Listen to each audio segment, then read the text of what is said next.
for people to jump on.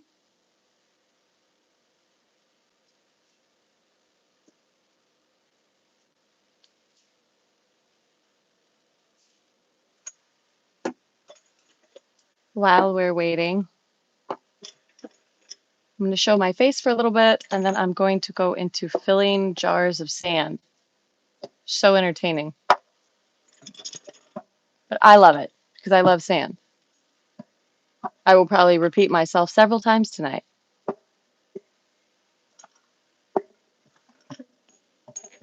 No, no, no. Oops. Hello, peoples. I'm lining up jars at the moment. Going to be filling them with sand in a minute.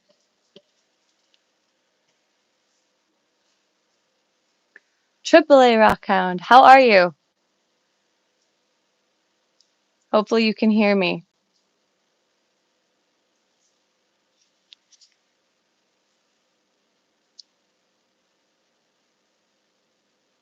Hi, Mike.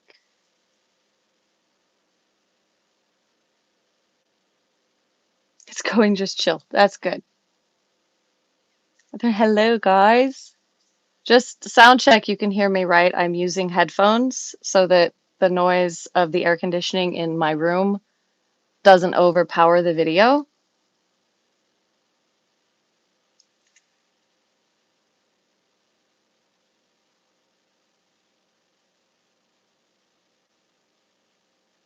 Can hear you. Thank you. Sound is up.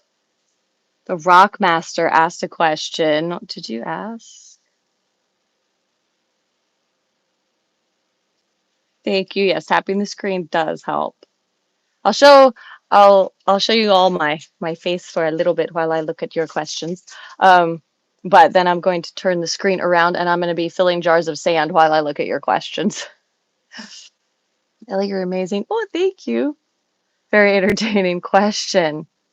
Can you find rainbow agatized wood in Nevada or just in Arizona? That is a good question.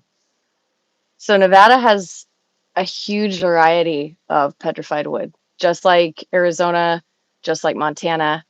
Um, you can find multicolored wood in Nevada, particularly up going toward or off of the 395 has a lot of interesting places as it goes through Nevada to look for petrified wood.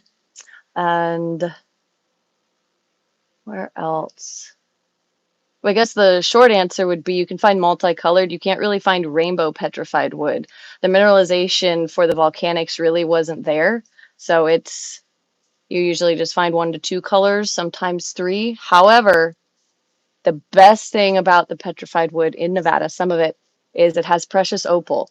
Like if you go to the Royal Peacock mine in the Virgin Valley, Nevada, outside of Denio in the Sheldon Wildlife Reserve, there is amazing precious fire opal. And so that could be considered like multicolored rainbow petrified wood, if that answers your question.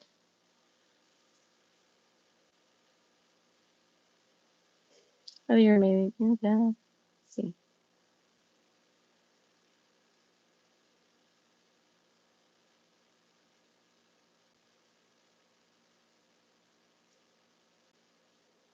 Oops. I loved this. I want to.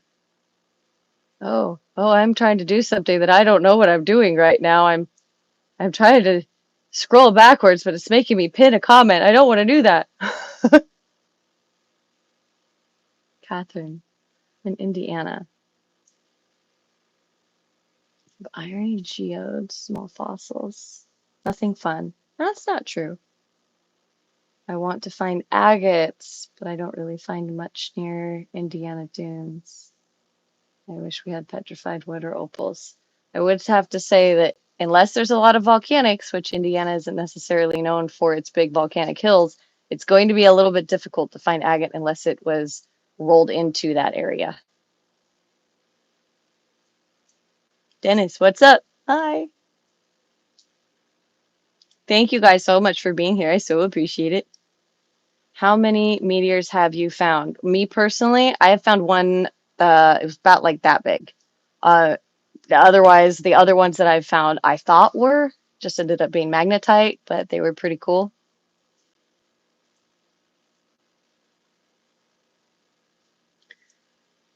What is your favorite site for safe and solo rockhounding in Arizona? That's a loaded question because I go everywhere by myself for the most part, but a safe place? I would say almost anywhere around Lake Pleasant. It's pretty safe. Um, hmm,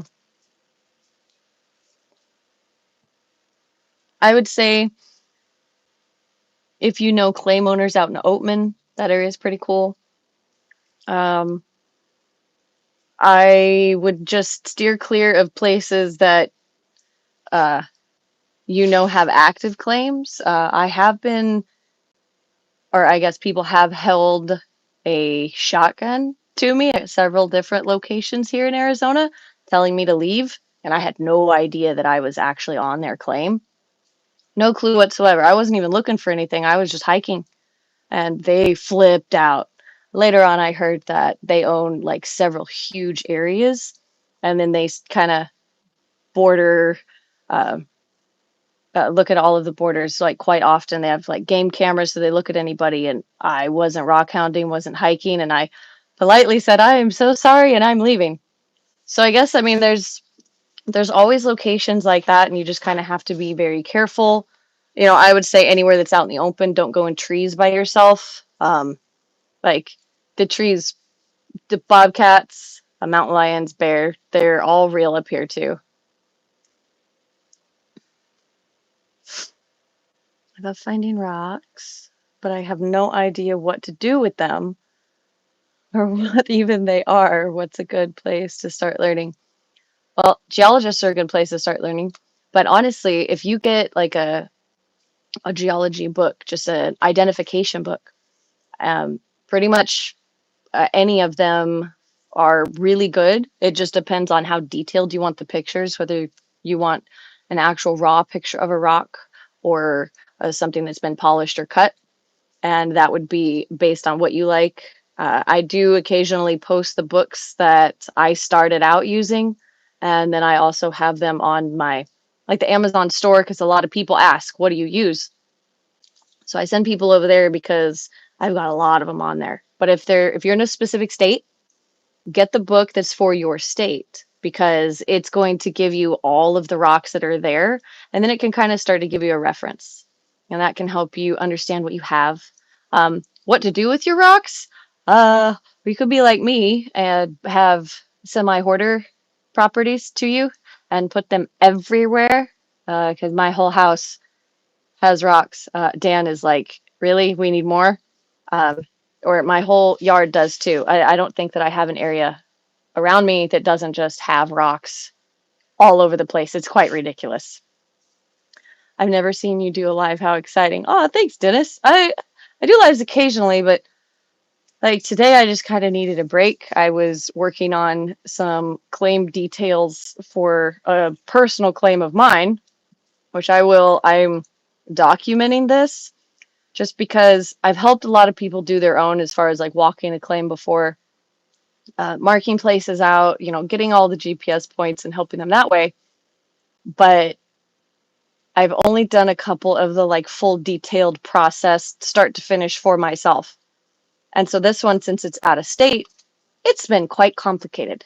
But I'm documenting it so that I can show everybody because when I went to go find the process and look for everything, even though there's some videos out there, the people in the videos just like to talk, to hear themselves talk. There were no real good details. So not having those details sucked. And even the examples on the sites for BLM, they kind of sucked too. They could really, really do with a big overhaul. But anyways, so I wanted to go live. That was a very long story for a short answer.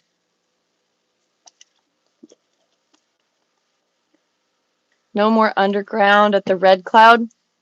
No, they don't let people go underground anymore, unfortunately, uh, due to the new owners. and for liability reasons. Plus, I believe that the vanadinite that they find under there is probably worth a lot more than some of the pockets that they're in right now for wolfenite, and or that they were in or will be back into. They don't mine over the summer; it's too hot out there, and so they don't want people underground anymore. It's unfortunate because it's awesome, and I'm so lucky to have had the chance to go underground. And for anybody that did, you know exactly how beautiful it was. If you guys are interested in seeing some of the pictures from the underground when I was there, let me know. I can show you what it was like at some point in a post.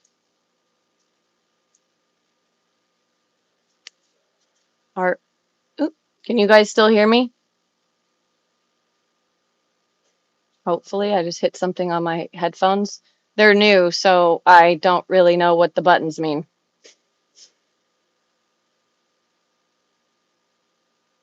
Okay, thank you. Okay, what was somebody asking me? Ooh, I love your guys' questions, by the way. It just takes me a little bit to answer them. Earthquake Bob's a good place to find good rocks. Particularly live on top of San Andreas. Ooh. Okay, so California in general is a pretty cool place to find a bunch of different stuff. You have a fair amount of different regional metamorphic rocks that are present. Oh, I have to sneeze. I'm like right on the verge. Sorry. Oh, it's gonna happen at some point. Anyways, there there's quite a few volcanics out there that overlaid a lot of the metamorphics. And with volcanics, that's where you get some of your cool rocks, primarily agates, chalcedony, that kind of a thing. So where you're at, uh, especially in areas of not necessarily along a fault, it's going to give you fault gouge. It's going to expose a lot of things that were buried, but it's not going to come from the fault, if that makes sense. So on the outer skirts of the fault, you could find things that were previously there. Fault lines aren't necessarily a good place to go rock hounding. Yes, those were, I have found meteor wrongs. I have a giant rock that could potentially be a meteorite. I need to send a piece of it to be tested. You can do testing yourself. There are so many different little things, but I mean, you want to make sure that it is magnetic or has some magnetic properties. They're not going to all be fully magnetic, but they will have some magnetic properties.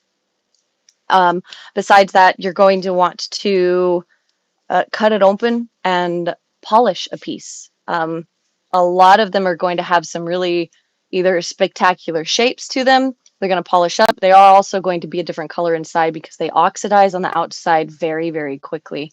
But getting it tested, if you don't know exactly what you have, is going to be the best way to go because they're a hard nut to crack, to say the least. Daryl, have you ever found kaolinite clay pipes that are still moist? You scrape off for the water. I have not. I mean, I've found kaolinite clay.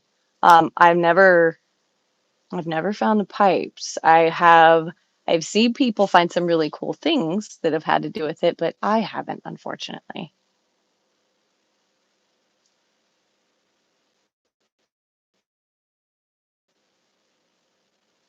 Hello from Mexico. Awesome.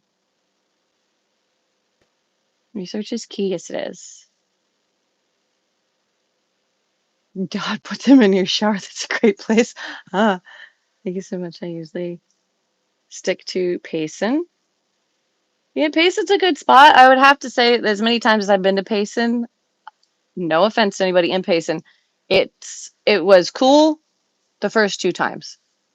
Afterwards, mm, like it, I need variety. And so if I'm only finding the same exact thing, unless it's a different version of the same thing over and over again, um, like the Payson Diamonds are cool, don't get me wrong, they're fabulous. The caves up there are really cool if you know where to look. And then some of the geodes, they tumble really cool. Like if you guys haven't seen how the geodes tumble, oh my gosh, it blows your mind what they look like after you get them out of the tumbler. It's really awesome. But you got to find the smaller ones. They're never really that hollow inside, but the outside turns into something quite spectacular. How do you feel about pay to dig in Nevada, Royston Turquoise, the Royal Peacock Mine? So I don't, I guess it's a loaded question a little bit, but I think that pay to dig sites aren't a bad thing if they're not overcharging you. Just because one, you're potentially taking away from anything that the claim owner could get, especially if they're allowing you to dig where they dig. If they're taking you to like a special spot, like far away from everybody or far away from the main dig site, and it's stuff they've already gone through and that kind of thing, that can be a bummer just because it's a fee. You're hoping to find something, and so the mystery needs to be there for you to find it. Not to say that they haven't just put aside a bunch of material for you to look through, which is cool, so that you don't have to do that really hard work, but it all depends on the price. If they're charging you an arm and a leg for digging through the tailings pile, or I guess the dump pile would be more correct. I don't know, that kind of sucks, but it also depends on what they put out there. So there's a lot of variables. Places like Royston and the Turquoise mines out there, they're charging you a minuscule fee, I feel, for the pieces you could find.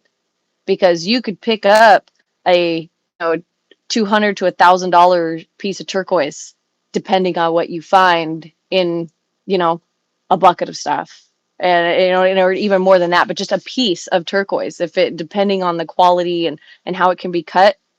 Places like that, that's you're taking away from their livelihood at that point. Because I've been to those mines, I've seen the way that these miners dig, and it's fantastic. They put their heart and soul into it, but they want to show you what they're doing too, because they want you outside and they want you to love what's going on, and they want to get you excited about it, and they want you to find something. So I don't think anything's wrong with that. The Royal Peacock mine, that was the very first pay to dig mine site I ever went to. It's that mine site is the reason why I became a geologist. Like, that's the reason I actually looked into it, because I went and paid quite a big fee, I feel, to realize that I loved looking for rocks so much that I could do it for the rest of my life. And I really owe it to going to that mine, because I didn't know that you could go into a mine to actually do that before I went there. That was a really long time ago, but it was fabulous. I live in Mesa. Found amethyst crystals in my backyard last week. Okay, so were you digging in your backyard, or did somebody accidentally leave a really cool pile of rocks that they meant to move with? Because if you did find them in your backyard, keep digging. If someone just left them there, that's awesome that you got lucky. But there are several different, there's the Four Peaks mines that are all amethyst. The Chiricahuas down by, what are the other mountains called down there? The Dragoons, I guess. All of those mountains are chock full of amethyst. And so the fact that you can find it out like in different patches of Phoenix, the mountains surrounding the area, I definitely believe that. I've seen it. I've been there. So that's really, really cool. Don't let the able to get you down. I know. Do you excuse me? Oh my gosh, I knew it was coming. Wow. Oh, that felt great. On the East Coast, I swear 30% of the rocks here are that's awesome if they're indigenous tools, certain creeks, others. What do you think? I think the people out there, especially over on the East Coast, they collect those things. And it's kind of like finding a regular rock in the stream to them. I think that it's pretty fascinating that you can still go out and find that kind of stuff. Yeah, I know that there's a lot of controversy about finding indigenous tools, things like arrowheads, monosmetats, things like that here in Arizona, Nevada, and the surrounding areas. But I've had quite a few native friends. And there's, equal sides of the same coin of people either being upset or loving it. But they've told me that the fact that somebody wants to pick up their junk or something that someone left behind, or even something that, was super precious and keep it for yourself, that it means that much to you, that that's honoring what they did. And I thought that was a really cool way to look at it. Now I know that some people may disagree with that statement, but you know, I've been out with a couple people that were natives, that's the, you know, it, they were looking for stuff with me, and they thought it was really awesome that people wanted to just go look for it just out in the desert to see if they could find it. So I found that awesome. And so I, you know, I hope that if you're in an area that's it's allowed, then that's really cool. There is a bunch of private property in Arizona that has quite a bit of different things. And I've been invited to several people's houses to go look at either what they've found or to kind of look in their fields. And I think that's pretty awesome. I've found some pretty cool stuff that way, and I cherish it. I think it's amazing that, you know, either several hundred to several thousand years ago somebody was making something like that to survive. So I think it's cool.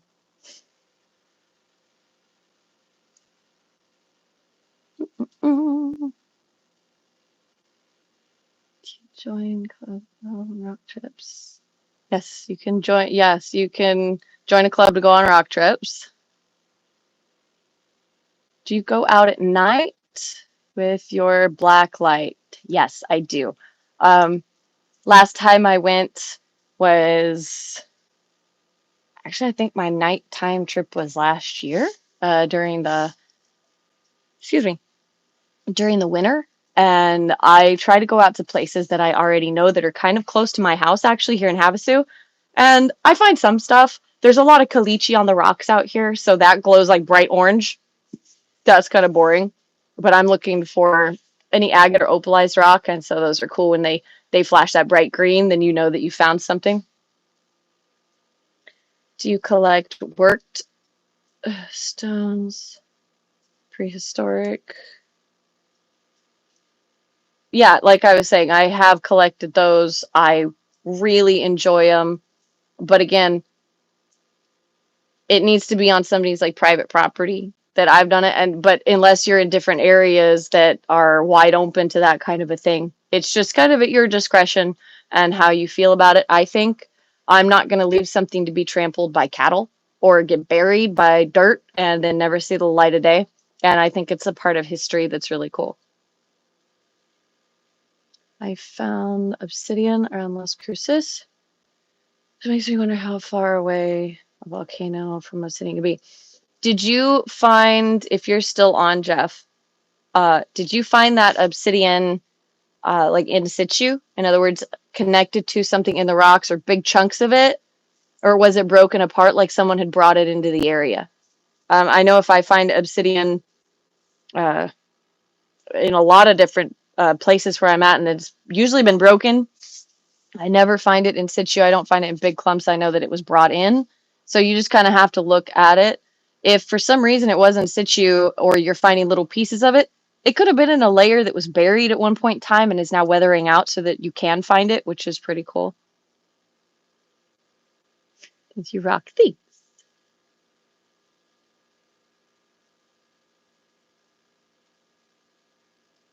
Have you ever gone hunting for nephrite in the state? No, not in Arizona. Nevada, yes. Um, I mean, there's not really. I would say that there would be in I've done it in California too. Sorry. Um, Kind of have to like recharge like where I've been, and so the map starts to glow, and I have to remember the points I've been to look for different rocks. Uh, People are gonna think that I'm crazy. Sorry.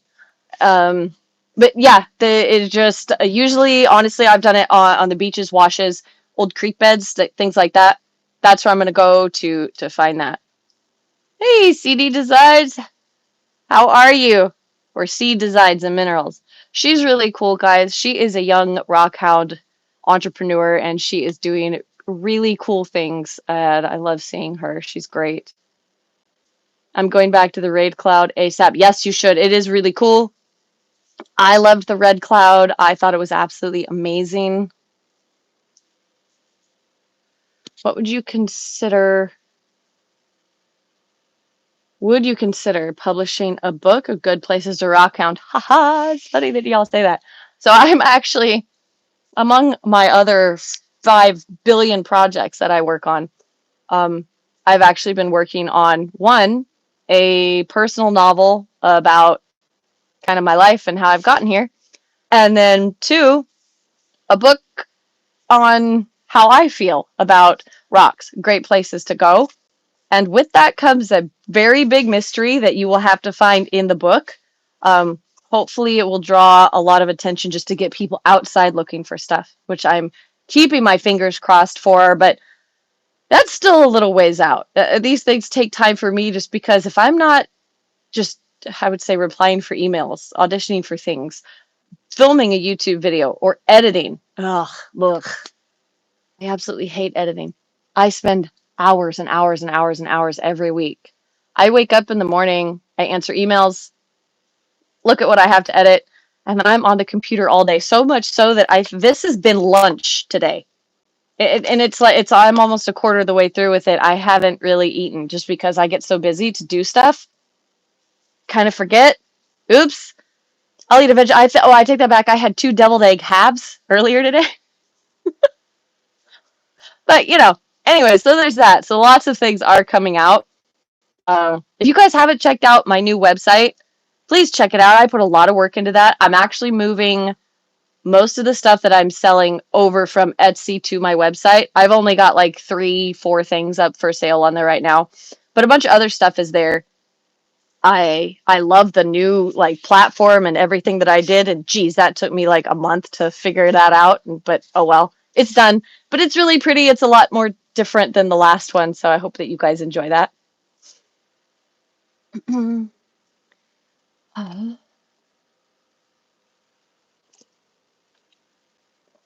my gosh, I'm just getting to somebody said, when is the sneeze going to happen? Oh my gosh, that's funny. Whoa, Sean, what is the difference between magnesium dendrites and manganese dendrites, aside from obvious manganese and magnesium difference? A little bit.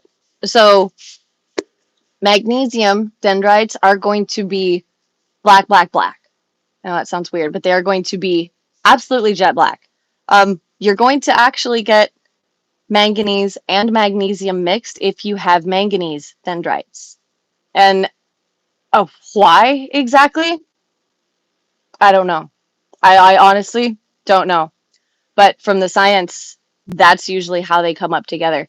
Magnesium is more likely to start to create dendrites than manganese is, just because of the structure, the way that it wants to like move through the rocks, and that entire process. But all of this, you're not going to get those inside of a rock. These are simply just stains. Dendrites, or dendrites inside of a rock. Oh my gosh. That was going to be another good one. Whoa. Oh, that would have been so good. I don't know why I can't sneeze. I had one good sneeze and I'm like losing my mind. Anyways, what I'm talking about is like the agates where you get really great like dendrites that like form through them. Those are growths inside of fluid while it's happening. So different from staining. But that's going to be not only an influx of manganese, but or magnesium, but you're going to have iron that helps like push all of that through. They're not going to be like one solid mineral. I guess the biggest difference, if you're going to have like a solid, or if you want to know the difference between the manganese ones, they're not going to be as dark. They're going to be slightly lighter. And I know that that's not like a great explanation. They're also going to have usually a tint of color to them, something else that isn't black. They won't be jet black like magnesium will be. Gosh, there's a lot of science in it, and I could go into being like a hardcore nerd, but then I would probably lose half the people on here because it wouldn't make much sense. But if it helps, or it would help you guys, I can make like a really comprehensive video. It would be a short. I would try to contain it to like a minute 30 seconds that tells you a better description. So guys, let me know if you would want something like that.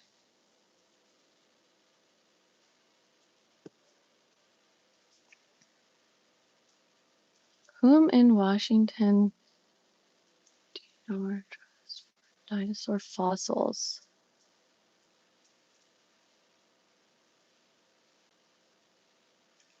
Fossilized, opalized snakes. Kill. I couldn't say of anybody that I would trust in Washington State. I don't know anybody up there. That would be why. However, like I'm not exactly sure. Like Rock and Wheelers, I'm not sure what you're asking per se, other than just who you would trust to look at different things. But I would say that if you're looking for a really good source of information, um, what's his name? Matthew Mossberg, the head curator at the Morrison Museum in Colorado. I swear that guy is a genius.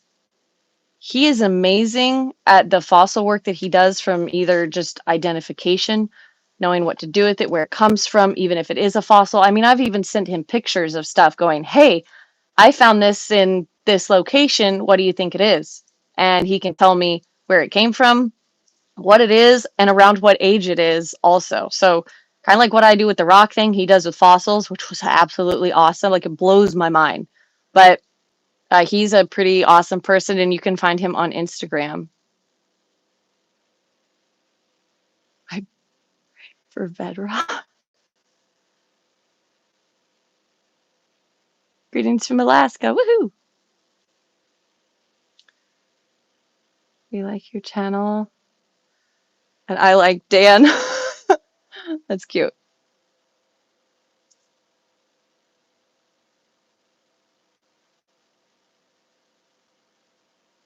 I'm so glad that you started the hobby.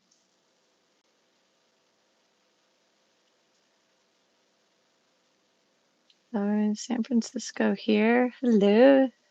Sorry if someone asked this already, but I was wondering, are you related to Johnny Ringo? What is that? Is that Zurk? Zuck? 1224. Yes, I am related to Johnny Ringo. He is my great, great, great, great uncle.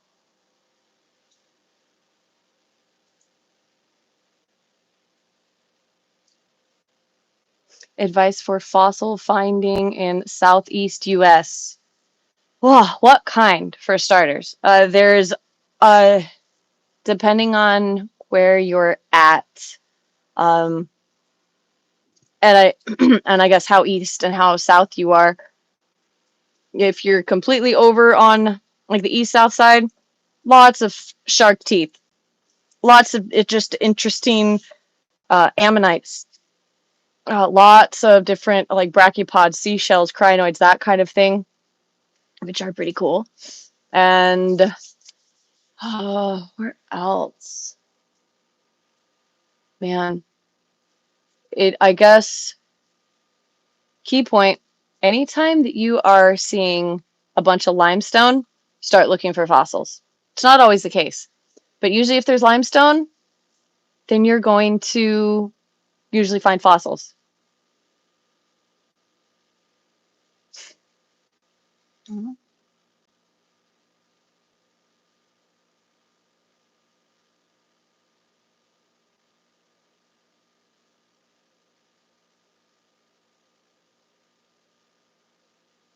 Yes, Rock and Wheeler, about the Audison's Pay to Dig. I've been up there twice. I love those guys. They're amazing. I wrote about them in the GPAA article that just came out, and they're fabulous, honestly. You can do half a day dig and find everything that you would want. Fill up, they don't put a cap really on your dig. And so you can pay for your dig in one rock easy.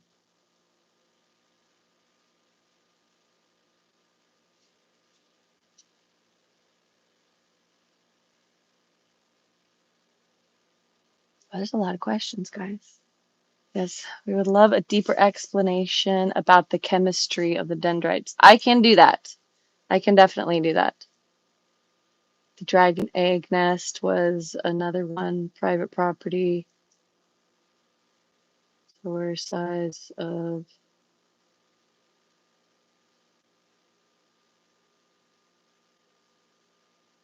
Tasman. I'm just, maybe I'm missing something. Hang on.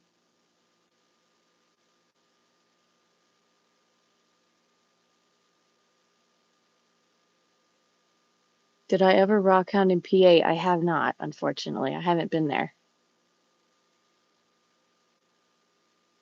Dawn from Austin area. Hello. Myself, a student of geology from India. Lots of love. Hi. I'm newly in love with rocks. LOL. Right now, I'm all about conglomerate type rocks. That's awesome. I was never the biggest fan of conglomerates until um I sorry, I'm sitting on little rock particles of dust and it's stabbing me. So I wasn't really that big a fan of a conglomerate, but I love breccias because it's not a conglomerate, same type of situation, but the rocks are fractured, and then all of uh, the matrix that holds them either together is it's either matrix supported or it's clast supported. But I got to discover and name a conglomerate type of rock in a mine. And I was thrilled because even my boss didn't believe me, and it was so frustrating. You have to like beg to explain yourself when the proof is like right in the wall. And it was amazing, but it was a biotite breccia. And what was really wild about it is the matrix around all of the clasts was just biotite. Huge books of biotite. If you guys want to picture that, I know I don't have a rock in here with me right now, or I would show you some, but I have several good ones like in my yard, in the house, and it had great apatite crystals that were growing out of it. These green, milky colored apatite crystals. It's absolutely wild. I fell in love with that. But good for you for liking conglomerates. Like that's an awesome sedimentary rock. So keep at it. Okay, so the dragon nest was a private area. Uh, the guy doesn't charge that much at all.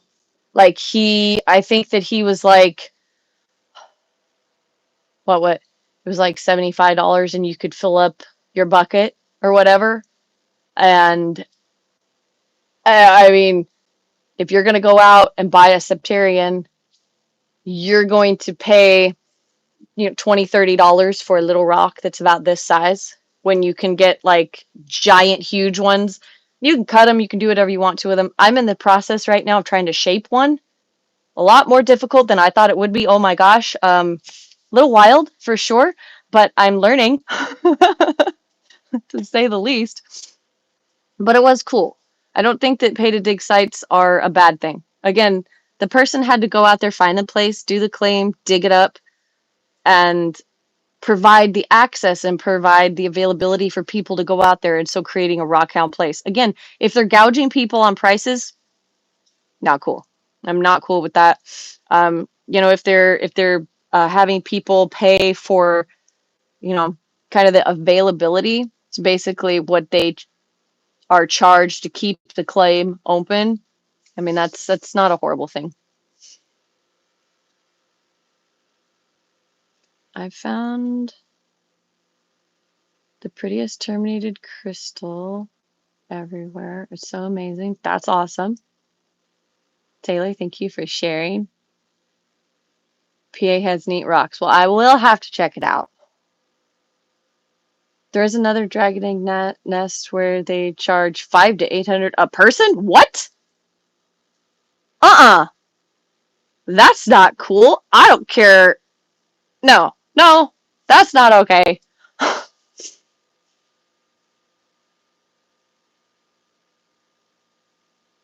The delay is real. Long on the stream. You would be sitting on rocks. Yep. I was earlier today. Like, all of my rock tumblers have stopped. Like, that's my rock tumbler array behind me. And they're all sitting beside me because I was too late to come empty them. They all stopped today. and put them in their 4 hour soap cycle because I'm not going to miss the soap cycle. I No, I can't do it. I've had way too many mishaps of different grit or just different little bits of rocks stuck in other rocks that end up ruining the polish cycle. So I'm religious about making sure that they go through their soapiness to clean everything out. What a name for a rock, apatite. Apatite is number 6 on Mohs hardness scale, and it's actually the same hardness and the same type of stuff your teeth are made out of. Believe it or not.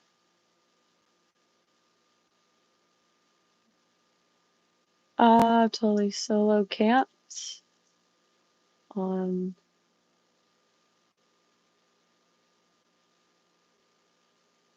just South Monument Valley. Was it? That must have been awesome, Taylor.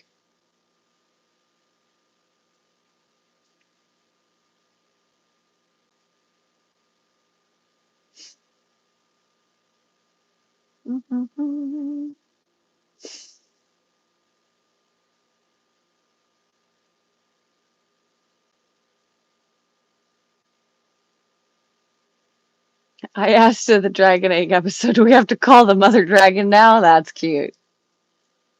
Or the mother of dragons. That's pretty cool. We had a whole theme going on while we were there.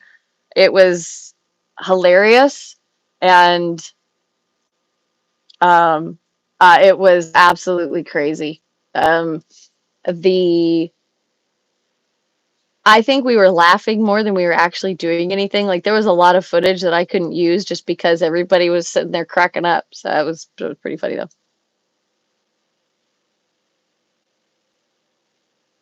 I read one charged per hour. Geez, Tasman, 5 to 800 a pound, or 5 to 800 pounds each. Oh crap, that's insane. What is your favorite rock? That is a very complicated question. That's that's on top of the questions that you're never supposed to ask a geologist. And the reason being is it's going to be the rock that they're either currently messing with, like trying to shape or polish or something, or it's going to be an array of answers. But I guess if I have to, oh, see, and then I have to look around going, where are all my favorite rocks? Oh my gosh. Okay, I can do this, I swear. What is my favorite rock? I'm trying to think of like something I don't have anything that's like super unique, I guess. I would have it's not a rock. Um, but my favorite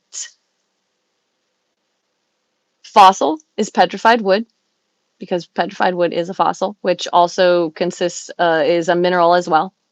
My favorite rock type, if you're asking about rocks, are like regional metamorphic rocks, like gneisses, big folded banded gneisses. I absolutely think they're fascinating and they're beautiful and they're so extremely complicated.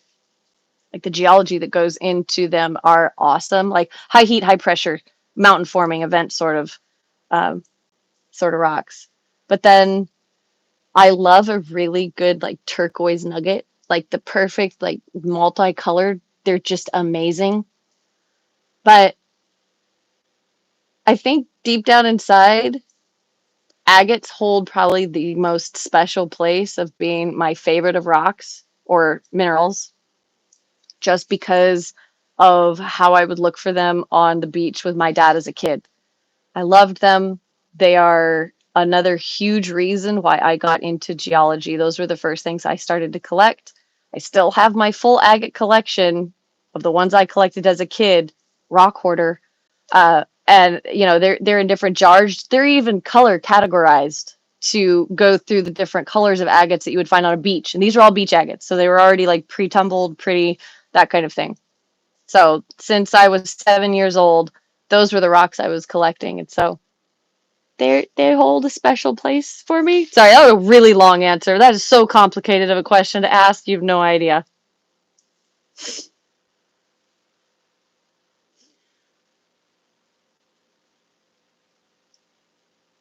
What's the most efficient rock tumbler? Hmm. Well, depends on what you mean by efficiency. Do you mean speed or like how quickly it's going to tumble the rocks? Or do you mean um, going to give you the best polish, like that kind of thing? I think a very effective, efficient rock tumbler to me is going to be one that is slow. Hear me out though, and has a good enough motor to keep going with the weight. Um, I have an array of tumblers. I have four of the Comestone tumblers, and some of those are because they sent me their products to test, not to like show you guys, but to actually, you know, promote some of their products, but to actually test their tumblers to tell them what was wrong with them and what they could do better. And so after we did this a couple times, I told them all the things that were wrong, and they made brand new tumblers. They completely redesigned things and made it so that they were better. Those are good. I would say a very, very tried and true brand is going to be the Lortone tumblers. They're sturdy. They're, I would say, very hardworking. I've had the big 12-pound tumbler that I had that needs a new belt because the belt is so worn out right now that it'll only hold 6 pounds. But, oh, geez, I've had it for 15 years. Mm-hmm. Same barrels, same everything. And I have another tumbler that I've had that's a Lortone that's even longer than that, but it's got some issues just because Dan dropped it and he lost one of the little things that holds in the rolly wheel. I don't even know what the thing is called. But it's some little connection, and I knew exactly what it looked like, and I swore I saw it in the driveway one day while he was squirting the driveway off. I was like, "What's all that stuff?" He's all, "Oh, it doesn't matter." And I said, "Well, we have to pick it up and put it in the trash." And so I was sweeping stuff up, and I was like, "Man, I recognize that shape." 2 weeks later, I realized that, yeah, that shape was the thing that I needed to put in the rock tumbler to make it work. Oh well, I can, like, rig something up or make Dan make me something, but I haven't found anything yet. So that one's in a box. Just recently cutting amethyst and found out I've discovered Ametrine. Okay. I have a lot of debates with the whole ametrine thing because the lab done stuff they took a piece of amethyst and they heat treated one side of it, just one side, to make it yellow. And you can, if it's real, it's going to have that light yellow fade into purple. And I've seen this, but if you do truly have it, that's awesome. However, if you were cutting it and the crystal got hot and you created your own, that'd be freaking rad. A little hard to do, but that would be very cool.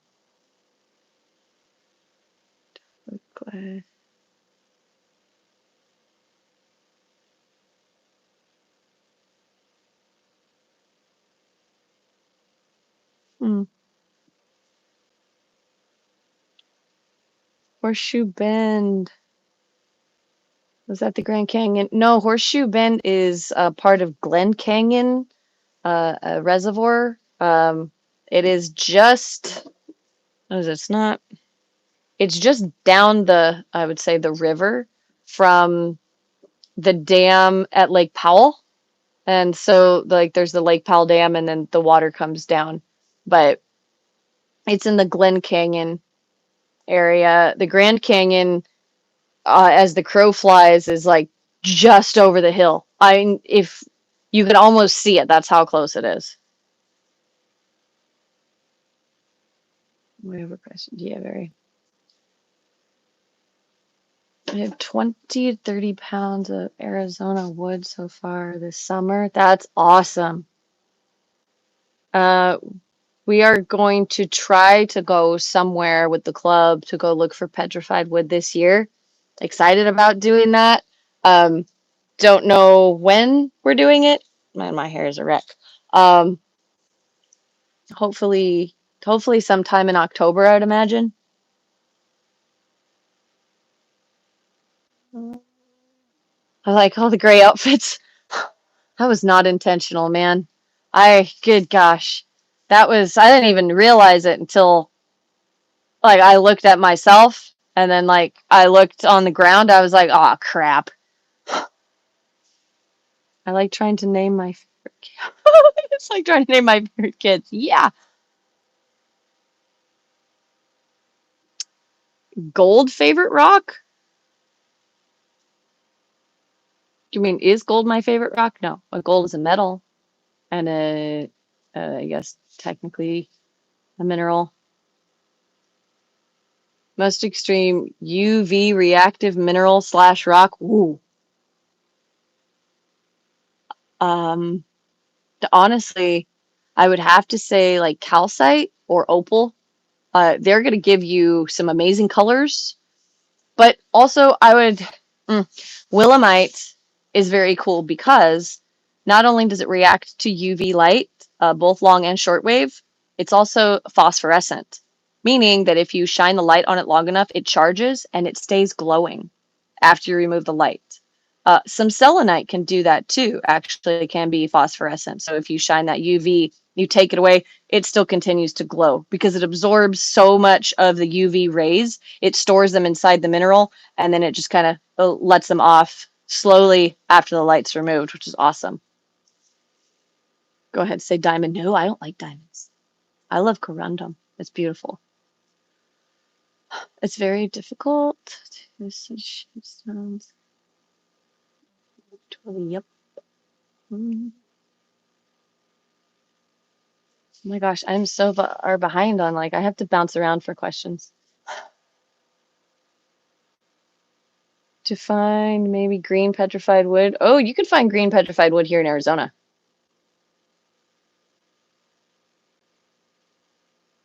Oh, who's talking about yellow cat? And what was that too? Was someone answering something? Let's see. Totally real. I couldn't see it. Oh, you guys are having your own conversation. I love it.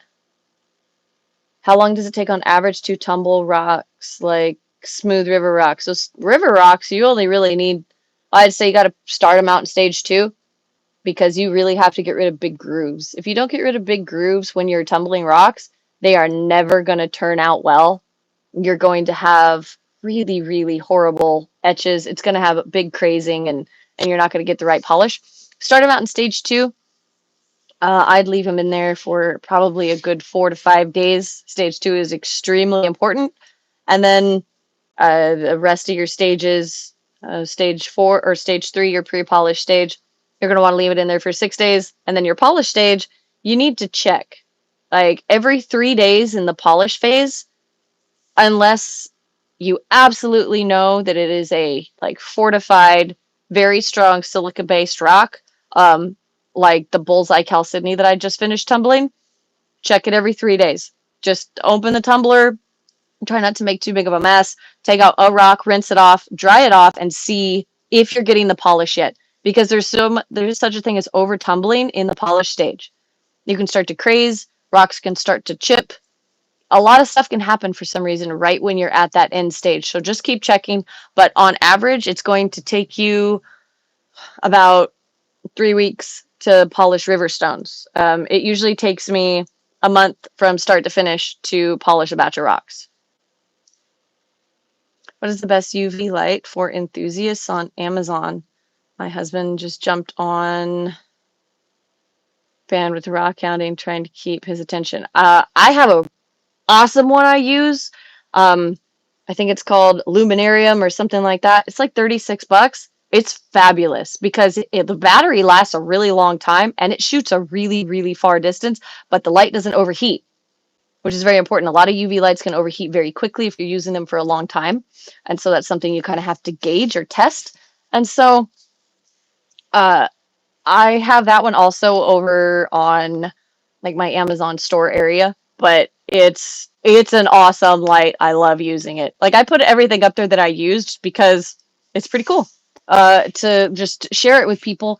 And if I like using the product, like I want you guys to be able to use it too. So, Jessica from Lake Havasu, hello. Mm. Gypsum selenite, pseudomorphs from Salt Mine, Camp Verde have decent phosphorescence. Oh, I have some of those. Where are they? I threw them out in my rock garden. Yes, I did. They're out back in, or I would say I had plants out there, but I wanted to make things pretty around the plants. So I should go check that out. I never tried those actually under UV light.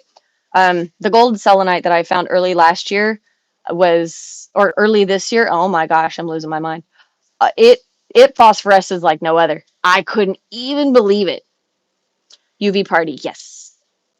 I love UV reactive glass. I think that is fascinating. Like the video that I had posted.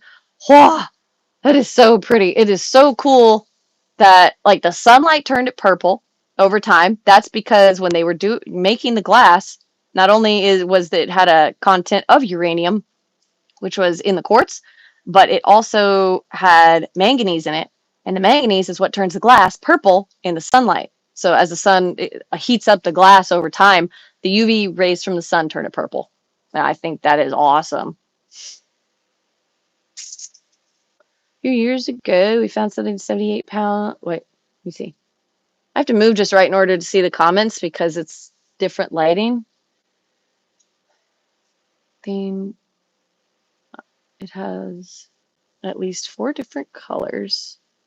Green, red. Is the green uranium? I'm not sure. Well, uranium in glass will glow green, but so will opal, so will some form of calcite, so will some form of chalcedonies. So green doesn't necessarily mean that it is uranium. If it's in like quartz, then or growing, I would say next to, then yeah, you probably bet that it would be. But I would have to see your rock to be able to tell you. Things like calcite under like a medium or a shortwave can glow red and pinks, and that is pretty sweet. Fluorite will also glow green, blue, purple, yellow, slightly red, and depending on what wavelength you're using. Oh, what else? Willemite will usually glow bright green, like neon green. Some opals and calcites will also glow bright yellow. So it just depends on the elements that are inside the calcite because it's not or the fluorite or the willemite or all of those things. So it's not the main mineral that's glowing, it's the micro elements that have been included in the mineral that are absorbing that UV light. So without getting it actually tested, like taken to a lab, crushed up and put into like an XRF, XRD sort of a machine, you're not going to know exactly what it is, unfortunately. I could probably tell you what the rock was if I saw a picture of it, though.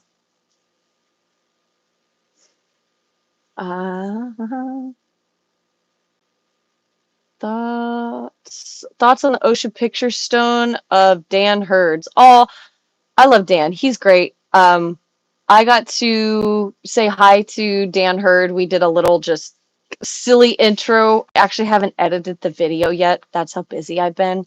The Tucson Gem and Mineral Show. Great show, that kind of stuff. He was there with his friend that is part of one of his claim owners. I forgot the guy's name. Chris? Maybe? I don't know. It's in my video. I'm bad with names. But Dan Hurd said hi. We looked at his picture stone. It's beautiful. And so I don't know exactly what you're asking about the stone. I think that it's really pretty. There are multiple different types of jaspers out there, and different types of mixtures of agate and chalcedony. Seeing as how they're all, a deep base silicate mineral, it's just different inclusions inside the thing, and so or inside the mineral. Sorry, I got distracted. I saw a moth behind me and it freaked me out a little bit. Apologize. Anyways, I loved his picture stone. I actually got a piece of it while I was there. I would love to be able to find that kind of thing, but it's kind of no different than picture jasper, to be honest. But picture Jasper forms a little bit differently. The versions of Jasper, how it would take me probably a good 30 minutes to give you a very detailed description. But I do talk about it in one of my videos, taking a girl out rockhounding, which was pretty cool. Aw, thank you, Yeti. I appreciate that. Thank you so much. That helps a lot, believe it or not.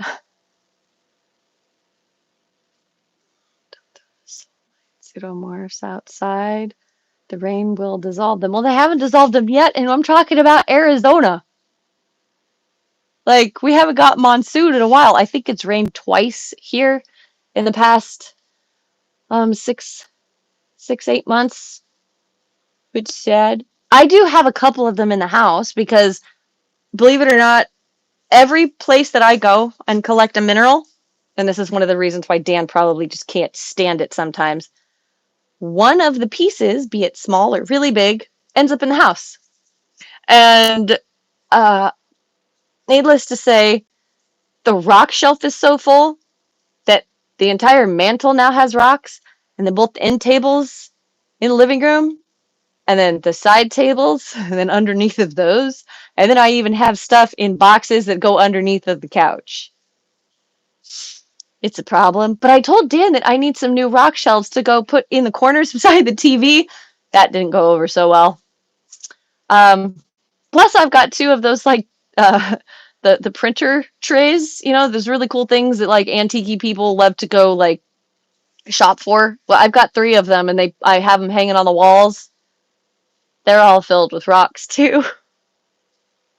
I have a problem. I have a real problem. It's horrible, but I do collect everywhere I go. A piece of it, small or big, ends up in the house in a well maintained climate, so it can't get hurt.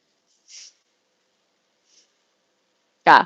So you guys want to know, like, personal rock hounding stuff? You're welcome to ask. I'm. There's very little that embarrasses me. So yes, the house and yard are full of rocks. I'm going to bed now. Dan, I didn't know you were on here. That's hilarious. Yes, Dan would know. Bye. Go to sleep. I didn't know you were here. You should be in bed by now, anyways.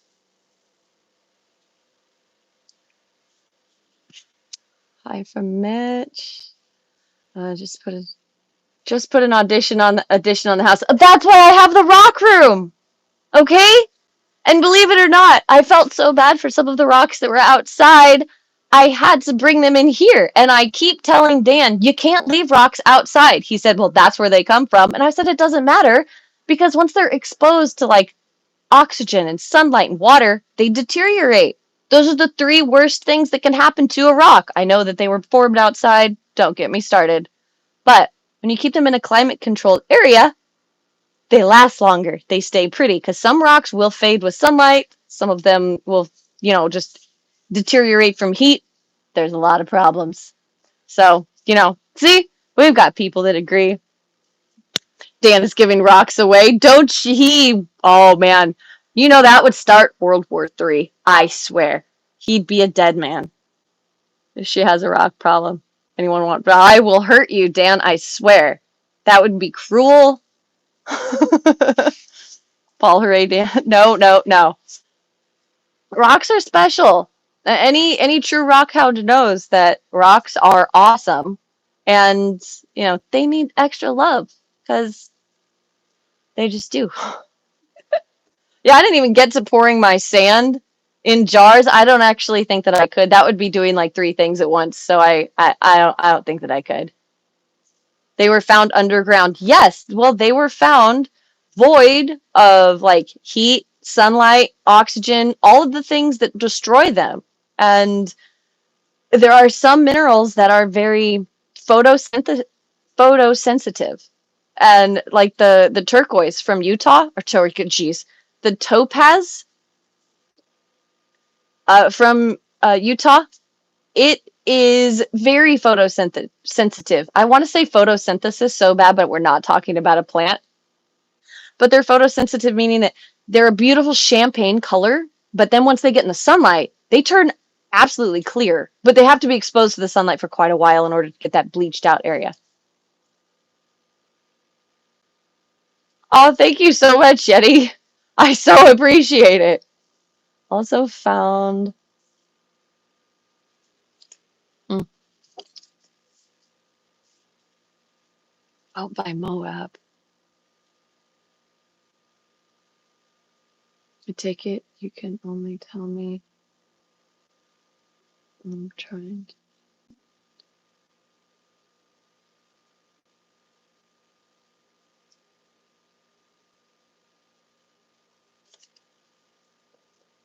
Oh, well, let me think, actually. Can I screenshot this? I think that I can. Actually, I can answer in the comments after we're finished, but I will think about that, Yeti. Definitely. I'll get back to you.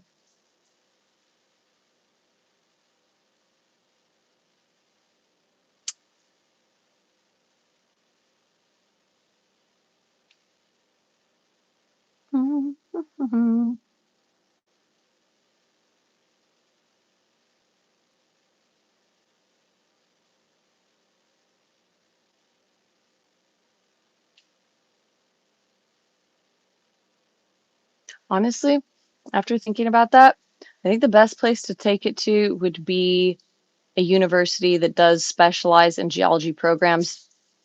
I know that getting minerals named can be quite difficult. Oh, why am I blanking on this? Dr. John McCormick at the University of Nevada, Reno, would be able to help point you in the right direction. He has found and discovered 3 different mineral types, all on his own. One of them is named after him, which is pretty cool.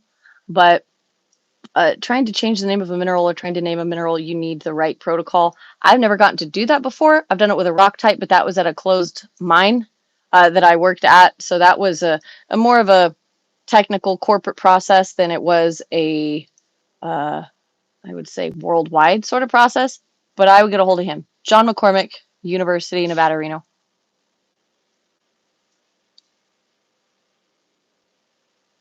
Oh, you guys stop with the free rocks. The free rocks are not happening. I have 3 5-gallon buckets full of rocks found at the lake. And my other half says I have too many. No, you never have too many. So I put them in. Well, I put rocks in my yard. I do. And and then I have security cameras all over the yard so that no one can steal my rocks. True story. Very, very true story. Do you ever come to Eastern Washington? I've been to Eastern Washington. I have not been there to Rockhound. I would like to. It would just mean I would have to uh I'd have to make a trip up there. I was just recently today invited on an awesome trip. Oops, there it goes. To go look for what was it? Opals. And so that's awesome. Honestly, I didn't get to, excuse me, respond yet because I was in the middle of coming out here, but I will respond because I think that that would be a really cool trip.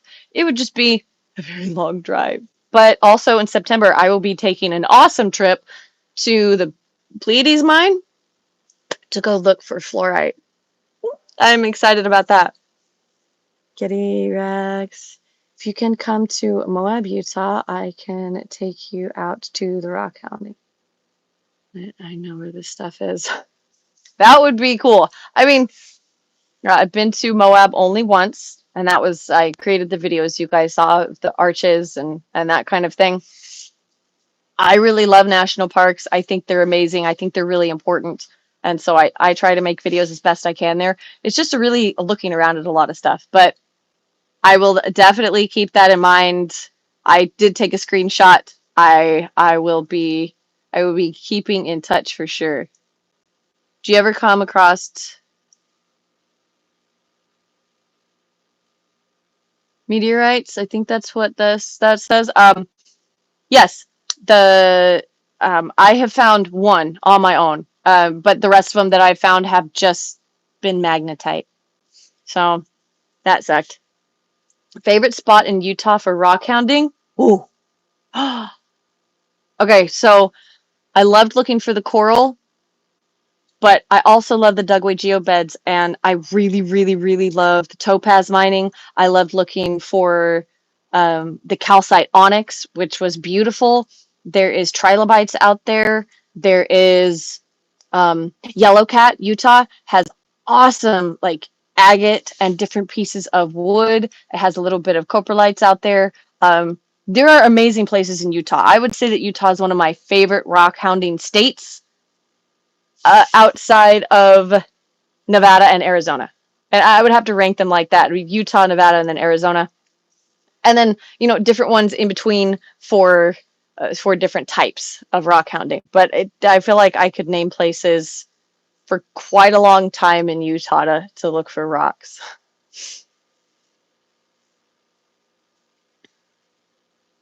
Uh, any experience with cactus juice? No. Like, I don't really stabilize too many things, and so I don't really have too much experience. Steve has a lot of experience. Steve is using, well, I'm not allowed to talk about what he's doing at the moment, I don't think. Anyways, it has to do with turds. That's all I can say. So if you guys watched the red cloud video, the one that I made like 5, 6, 7 weeks back, something like that, that'll give you a good idea of what he's doing. I went to Topaz Mountain. We found topaz with red beryl. Yay! I went to the Royal Peacock Opal Mine in Nevada, and we found a black opal tree limb cast. I did a pay dig at the Blue Crystal Mine. I've never been to the Blue Crystal Mine. I love. uh, mm, Azurite. It is. Oh, oh, wow! You found a lot at the Blue Crystal Mine. That's awesome. I have a hate relationship with cactus juice. Coprolites, yes. What about them? It's dinosaur poop. Sometimes. A lot of people confuse it with just um, moss balls. That sounds horrible, but I guess not moss, but it would be algae. And so you get these petrified algae balls that are actually um, like prehistoric algae from shallow seas. There's quite a lot of it out here in Arizona, but people will confuse dinosaur poop with algae balls. Fossilized dino dung is funny. Yeah, it's cool though. I mean, it's a well, I've found truly one good piece, but I had to also send a picture of it to Matthew because I was like, I'm not sure what this is. And then I also sent him a bone that I had found, and it was a camel joint. Um, the it's like the knee joint or something like that of a camel, which was cool. I found that in Nevada. All right, let me scroll back, see if there's any interesting questions. It's hard to keep up sometimes if I'm not looking like at the screen as they come up. That and my air conditioning is dying. Like it's actually taking a crap on me. Hmm. Cerro Gordo trip. Wait, what is this? What is they saying?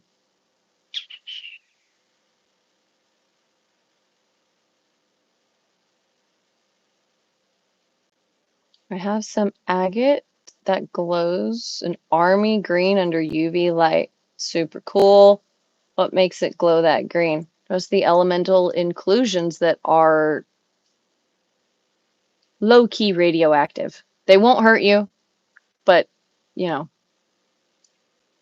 a Cerro Gordo trip, that was fun and fascinating trip. Did you get to keep any specimens from the mine? So when I went to the Cerro Gordo or mine, It was because I was with um, Matt from the Rockhound tour place, and we were actually looking at Death Valley. And he's like, do you know that Cerro Gordo's right up the road, right? I was like, really? Right up the road meant like a 2-hour drive. But we went, and it's freezing cold. I didn't get to go inside the mine. I didn't actually get to go in too many places. I said hi to Brent for a second. The the steward they had there, the person that was giving the tour, he was extremely interesting, and he was just kind of helping people out, but he was also like a science major, so he had some like really interesting questions about the old maps that they had, and so I was going over some of those, looking at some of the old drifts and the faulting and the rock types in the area, which were awesome to me. So I thought that was pretty cool, and I loved seeing. Um, just the entire place up there was awesome. Going into some of the old mine adits that are, I guess, just down the hill from him. I don't know what direction they were, but as you're going up the road, there are different roads that go off. They're open mines. They're abandoned. They're not owned by anybody. They're not private. So that was like really fun to just explore. But you got to be careful going inside old mines. Um, Either know what you're doing or go with somebody that knows. I am not advocating for anybody to run inside of a hole at all. Period. The end. It is not a good thing, but it can be really fun if you know what you're doing and who you're going with. Blue Crystal Mine is in that valley. Oh, it's in the same valley. I didn't know that.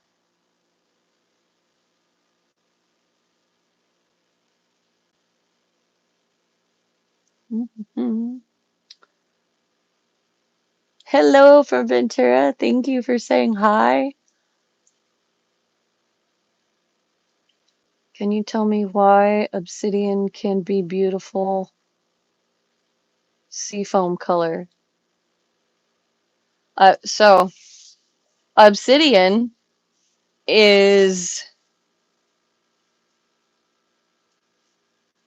the I got to make sure that I'm saying this right, but it's the amorphous form of what is considered like a granite, and every mineral that would make up that rock is actually contained in the glass form in obsidian. So obsidian is so hot when it explodes, it is cryptocrystalline as it cools, because it cools immediately.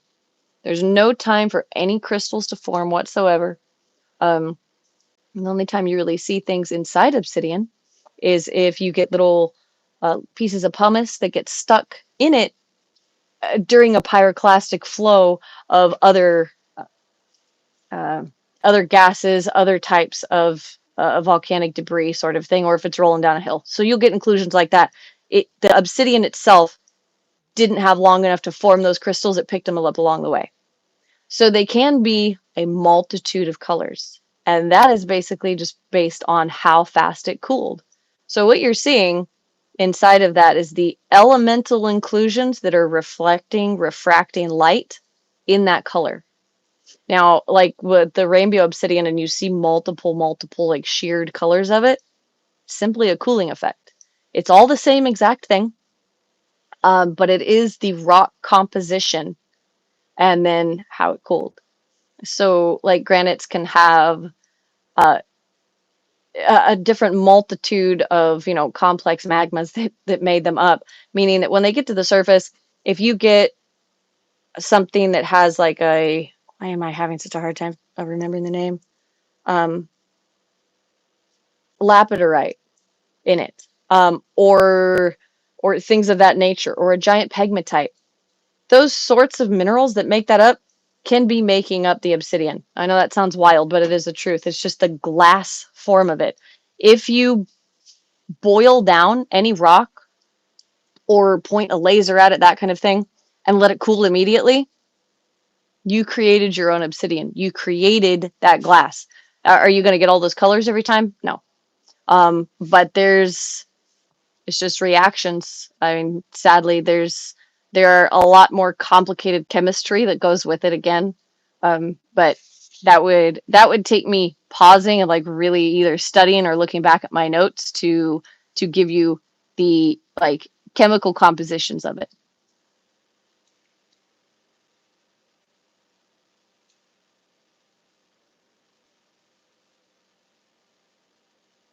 To introduce my husband into it, I bought him dino poop. It's a rock. Good job.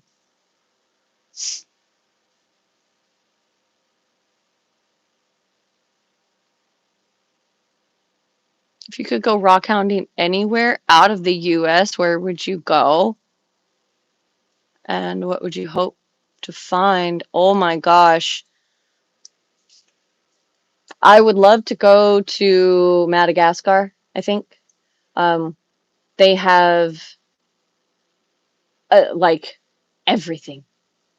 You name the minerals and they're over there. It seems like they have amazing agates. They have beautiful gemstones. I would also love to go to. Oh, now it's blanking out. Is it in Spain where they have the giant pyrite cubes? I'm trying to remember the place. I think that Sri Lanka also has the giant pyrite cubes because I would love to find those gorgeous different pyrite clusters. I think that would be awesome. But I'd also love to go down to Mexico with the dudes that are pulling out those awesome, gorgeous, like multicolored agates. The event counting inside of them is amazing.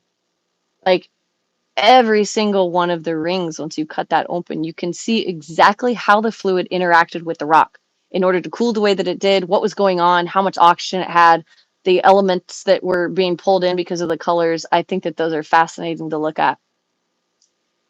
Where else do I want to go? That's all I can think of, like off the top of my head. I mean, I would love to go to the Congo. That's never going to happen. I would never be allowed, and getting the minerals out is nearly impossible, but it would be a really cool thing. Have you found any decent crystals in the pegmatite dikes east of Kingman? I haven't been looking. I have not gone out to those. I have, however, was that no? That's not east. That's west. So, um, like out towards the Gold King Mansion, there's some cool pegmatites out there, but they're primarily quartz and feldspar with a little bit of like mica. And so you get like some muscovite like books, but you don't get any like gorgeous, gorgeous crystals. Uh, Most of the pegmatites that I go to, I'm just hoping to find a different color of quartz, especially for the ones in Arizona. They have some great quartz pods that are really cool pegmatites, but nothing that's obscene or that you can find really amazing stuff in a pegmatite like that, especially the ones in the mountains out there. You would have to dig so deep that like a person with just regular equipment couldn't get to it, or you'd have to tunnel into it, which would be just a pain.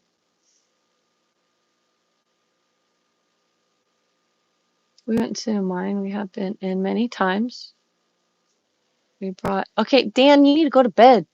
He keeps sending me reels on Messenger. They keep popping up. Have not made out. Okay, wait. What did you say? How many times? We brought an oxygen sensor and it went off at the very back. Yeah, may not have made it out without headaches for hours. So a 4 gas monitor is a really crucial thing to carry if you are going inside of a mine. They can fit on your pants, you can put them in your pocket, you can put them on the back of your backpack. You kind of want to have them in a neutral location because not every gas floats, not every gas sinks, some of them stay right in the middle. And so and as you walk through, you're mixing everything up. And so if you're wanting to do that, you need a 4 gas monitor. And so you're going to be checking for the lack of oxygen, you're going to be checking for carbon dioxide, you're going to be checking for H2S. and then you're going to be checking it for different like oxygen levels in there. So lack of, and then if there's enough. Two completely different things, but you definitely want to be safe when you're doing that. There are a lot of mines that I go into, especially like locally, that I've been to, I don't know how many times, and most of them have some kind of a winze that is from the top, or a, when you're in it, some form of a vertical shaft that went up that allowed for airflow. So anything that's going to escape, things that are moving around, that kind of a thing. Plus, if you can feel air moving through a mine, it's pushing things out. Things that off gas, things that deteriorate and cause those gases are less likely to hurt you, but it's not impossible. Again, I'm not advocating for you to go do that in any way. None of you. Uh, Go with someone who knows what they're doing, a professional. Take care of yourself and use the proper equipment. It, especially if you're inexperienced.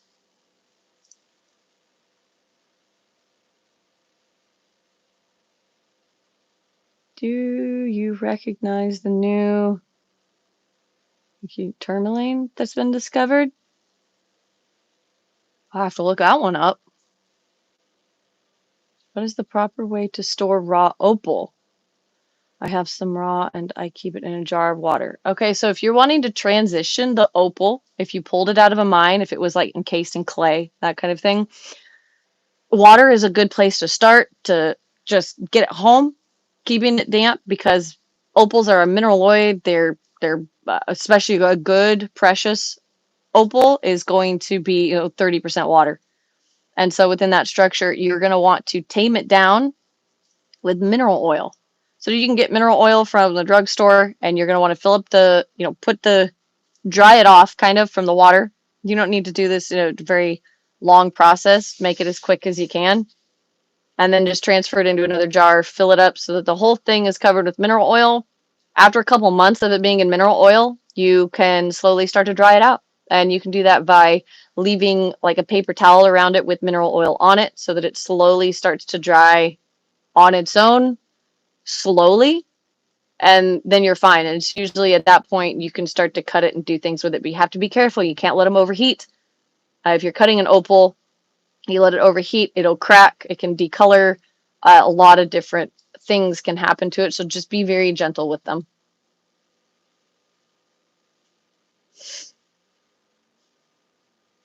I was homeless. I found a clear yet green glowing rock in the field. It was so unusual. It got stolen 2 years later. It came back to me when I went to a garage sale 2 cities away. That's crazy. Like, I know that some people like will sell something or have it gone away. I mean, I've had stuff stolen from me. It's not been recovered or found. But if something like did get stolen from you and then you found it in a yard sale later, that's pretty cool. Like, that's really awesome. And being homeless sucks. Been there twice. It was not fun. I love when you nerd out over the technical explanation of a rock. I appreciate that. Sometimes I'll get lost in the sauce though, because I want to say like 8 different things, but then I catch myself when I'm about to like really nerd out and go, "Oh, people will not understand me." And so I have to tame it back. And it's not like I'm doing, don't know, no one take offense to this. I'm not doing like rockhounding for dummies, but I want people to understand what I'm talking about, because uh, listening to people that want to use, I would say, large words if it's not necessary is stupid. And if I can't tame it down, excuse me, then I would rather pause and then give you guys a better explanation when I can like actually tell you so that you could actually get it and care about it. Because anybody can use big words for any reason, but I want you guys to love rockhounding, and I so appreciate you guys like loving that I nerd out over stuff. And it's only certain stuff. If I don't know something, I'm going to tell you guys I don't know, but I'll definitely research it and I'll figure it out. Because I'm probably, you know, one or two sentences back in my brain from going, oh yeah, I read about that somewhere, and then being able to spit it out. Mm-hmm. Oops. It was out of a blast fire in Ohio. Most obsidian is black. Some of it is crazy color. I was thinking that maybe the calcium or something made it happen. Again, Ronnie, if you're still here, it's the chemical composition of the cooling process. So yes, it could be an elemental inclusion, like hands down. What educational routes did you pursue? Well, I am an economic geologist. Sorry. Um, and I got my degree from the University of Nevada, Reno. Awesome program. Absolutely loved it. And then, like, at the moment, I've been pursued to, as I have enough years of experience, I could go into a doctoral program. I don't really want to. It's, I don't need to teach in a university, and I'm not looking to go and be hired on at a university level to do anything like that, like research or whatnot. I love what I'm doing. I love independent geologic consulting because you get like a lot of one-on-one with people and you get to see some amazing things. So that's perfect for me, and I absolutely love it. Um,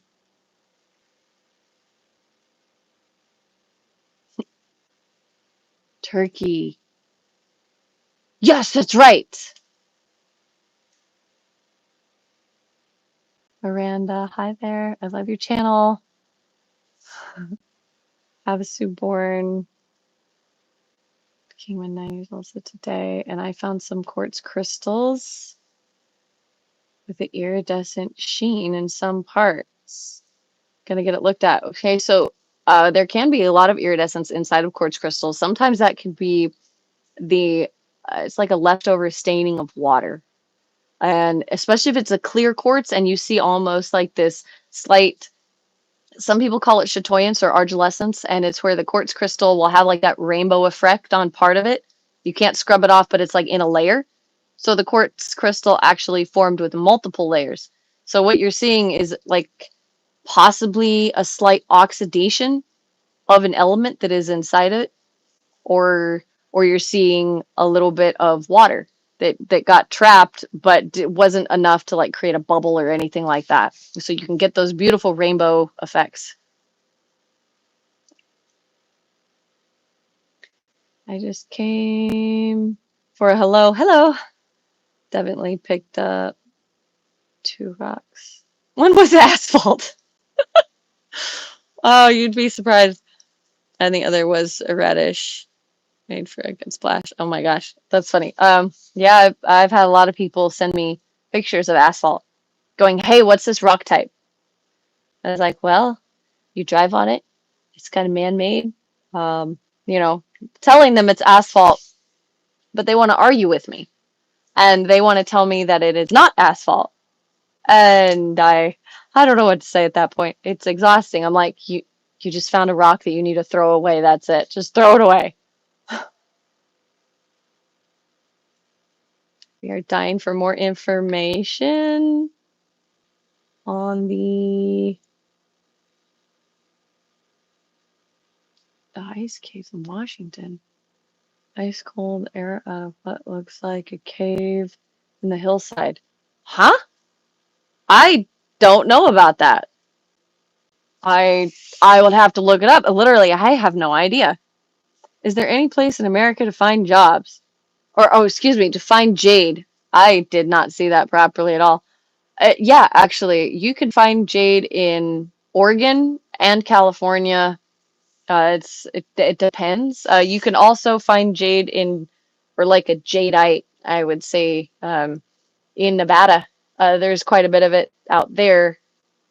I wouldn't say some of the stuff that comes from the coast in California is pretty good. They also have found different bits of yellow jade as well, and so that's kind of pretty.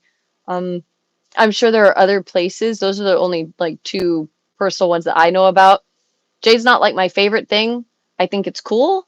I love green. Greens are my absolute like favoriteest colors, like in a variety of shades. But jade is such a hard stone to cut. Like it ruins blades. It ruins different saws. It because it's so tough. Like that crystalline structure, if you have true jade, is like extremely close. Plus it's just really hard, so it's very difficult. There's an abandoned copper mine that was located last year. That looks where Gone went. Found azurite. Ooh, rusty boot prints. It's over 120 years old. That's fabulous. Oh, bye. Bye, Kaisley. See you later.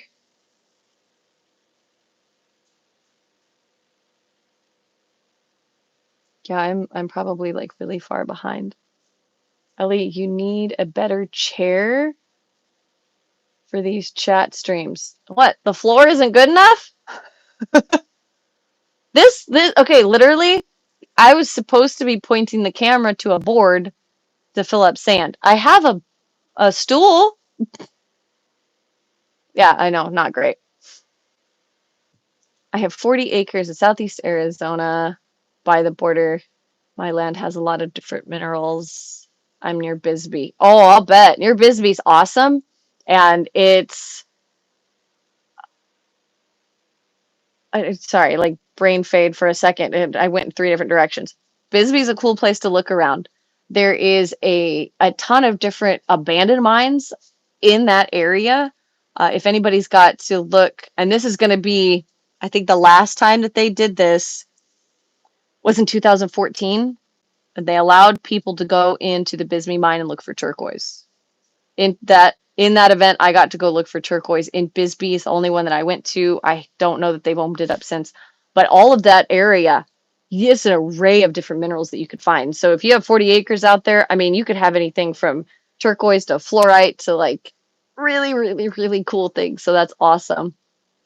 I live on a 15-acre fruit farm that was once a lake. Every day I find I have no idea what that is.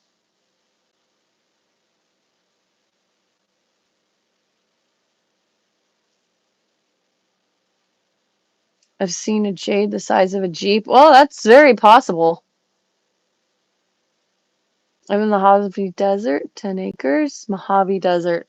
I've been out there a couple times. In Mojave, we went out to Red Rocks to do a bunch of mapping. Depending on the area, there are a lot of pyroclastic flows out there. So you can get really cool different crystals depending on how much or how slowly they cooled. Also, the basalt flows out there have really great olivines in them. And so if you're lucky enough to find like some of the bigger crystals, you find great green olivine, which can be really pretty.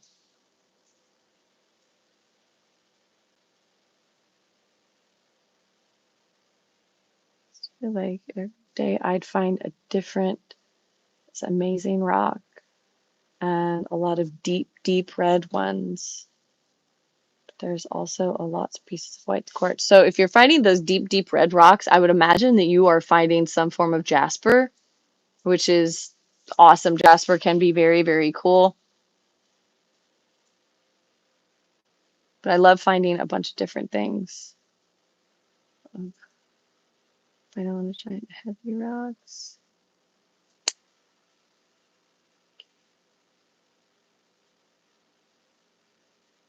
I'm on the border of Mount Hood Rock Club. I'd like to help put together a speaker to present. Do you know any good geologists in W that may be interested? I can ask. So Nomad with Shane Stone, I can definitely ask and see if there is anybody out there. Since you left a comment here, I believe that I can go back in after the live is posted and I can find that and tell you. and just see, because I, off the top of my head, I mean, I know a lot of geologists all over the place. Um, and the people that go have me like talk at different areas, they end up like flying me out. But it's usually for a big event or a group, which I love doing. I absolutely love public speaking. It's the most fun thing in the entire world. I'm working on a new speech right now that I'm hoping to be able to uh, push to submit it as a TED Talk for a larger group, because I think it'd be a really great topic, especially right now. Thank you. My email is on my channel. If you need to, okay, great, cool. I'll check that out then. Yes, some Jasper. Yeah, Carrie, that's probably what you're finding. You're a nonprofit. Most clubs are nonprofits, which doesn't mean that you don't make money. It just means that you have certain tax write-offs and people can donate to you and then get tax benefits for that. The club that we have, we're a nonprofit. We have a rock shop. We have a bunch of different things. We're a 501c3 and a C7.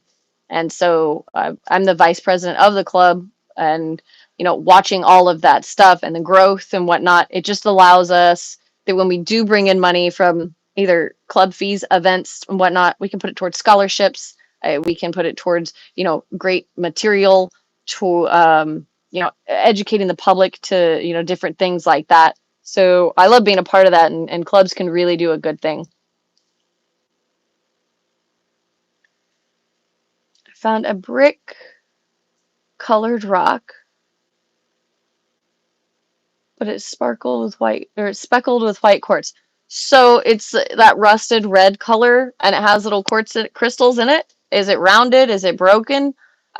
Honestly, you could have like an agatized jasper, or you could just have a rhyolite that has actual quartz crystals in it. Rhyolite can be many, many different colors. You could also, no, that would be it. Yeah, it would probably be a rhyolite with quartz, I would imagine, if it's not a jasper. A friend of mine wants to start a rockhounding guide in Moab. Go for it. That would be very cool. I mean, I don't, if there's places like somebody was saying, I took a screenshot of it, to go and rockhound in Moab, that's awesome.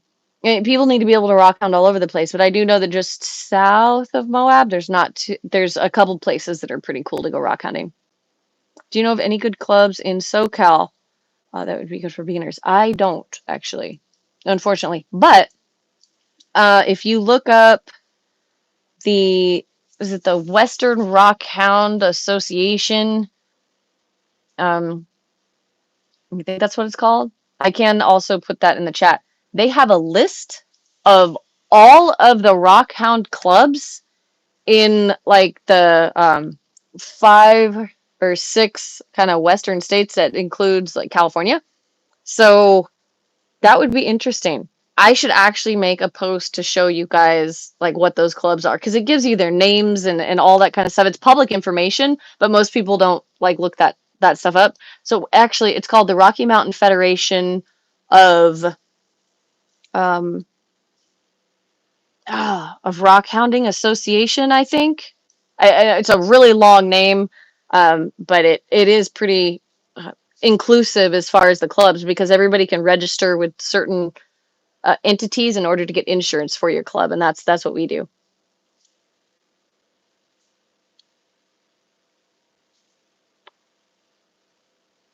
Where can I send you a sample? You would need to email me, and then we could discuss that. And you can email me on the form on my website.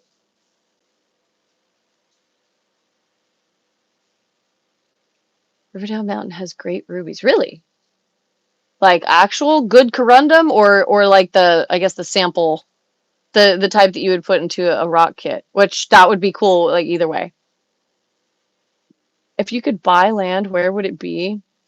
Land that keeps, I'm just looking for rocks are related to your um I've been talking to Dan that I want to buy a mountain, a little one.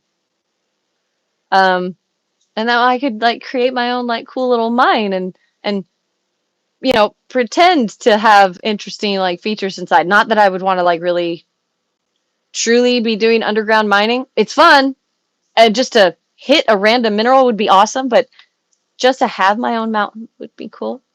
I really want to. Where? I don't know. To be honest, that is a very difficult question. There are so many amazing places out there. I mean, just from again, Arizona, Nevada, even New Mexico. Mexico has some really great places actually. Like really, really, really cool minerals. Why didn't I think of that earlier? I'm getting tired apparently. I've been on I was gonna do this for 30 minutes, guys. I was gonna do a 30-minute chat. If you look at the time, I've been here for a little bit. Um, she's gonna put the mountain in her. I see so many mountain sides like Nevada. Maybe there's still some available. Probably. All right, guys, I'm gonna start wrapping it up. I loved all of your questions tonight. They are fabulous. When I get a chance to go back through some of the comments, I think that I can do that once it's posted. I will definitely try to answer more of them. Like, I thank you guys so much for top fans, for the super chats. You guys are fabulous. I really, really appreciate it. But I am tired. I need to get to bed. I could keep answering your question for a while. Also, let me know um, in the comments, I guess in my newest video, that because those are the ones that get brought to the top of my feed. If you like the live chats, if you guys want more of them, um, and then at least stupid autocorrect. That's okay. It happens to me all the time. But let me know, please, if you can comment. Just even comment the word live chat. I mean, it's not going to send you anything, whatever. Then at least I can know that you like them. If you want live chats with certain topics, let me know because I'm going to try to make this at least a once a week thing. Um, I don't know exactly what time of the day is better for everybody. Right now, it's like dark outside for me, so I the only thing I would be doing is editing on the computer. Um, so if you guys like it, please let me know. Thank you so so much for being here. I appreciate it. Again, comment. Let me know if you want live chats and what you would like them about. Thank you again for your questions. So good night, everybody. I so appreciate it. I think that would be awesome if you could discuss it. Okay. I would love to. I'm gonna look at these comments, but comment in my newest video because the live chats take a couple days to actually upload to YouTube. And I don't know if that's like an internet thing or if it's a YouTube thing, and they have to like go through it and check it, but it takes a really long time. So I'm just letting you guys know. But good night, everybody. Thank you, thank you, thank you, thank you so much for being here, and I will see you all later.